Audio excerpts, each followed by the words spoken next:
Bashkia e Kukës synon ndërtimin e një terminali të ri të autobusëve dhe kryetari i bashkisë Albert Halilaj bëri të ditur se brenda vitit 2026 do të nisë procedura për ndërtimin e terminalit të ri, i cili parashikohet të ngrihet në zonën ku aktualisht ndodhet drejtoria e kufirit. Një gjë që më ngel merak në Kukës, që kam sfidë time personale, ka të bëjë me ndërtimin e një terminali autobusësh. Gjendja aty sot në Kukës është skandaloze, jashtë gjitha parametrave, krijon shqetësime si për kalimtarët, si për automjetet, si për qytetarët, se shikojmë ne në fundjavë.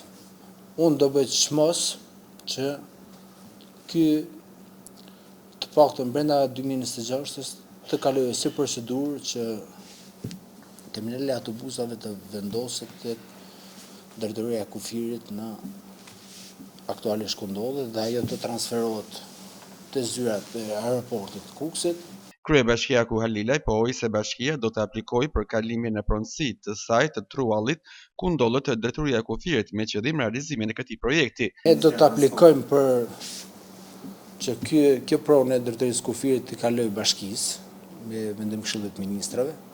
Pastaj do zgjedhet mënyra nëse do bëhen nga ana jon ose do jepet një personit që shpreh interes me një, po themi, një bashkëpunim të përbashkët sipas ligjeve që parashikohen, sipas kontributeve që mund t'i japë bashkia dhe pasi edhe kryeministri në çdo takim që kemi pas vënë theksin që bashkia të nxjisë sipërmarrjet përbashkëta me operator privat për zhvilluar ekonominë lokale në perspektivë.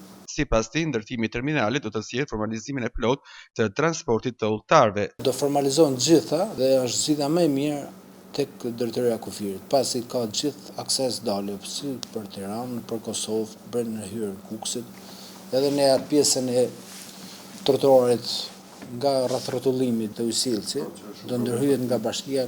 Ky projekt konsiderohet një nga investimet më të rëndësishme infrastrukturore për Kukësin, duke reflektuar nevojën për një qytet më të organizuar dhe me shërbime moderne për qytetarët dhe vizitorët.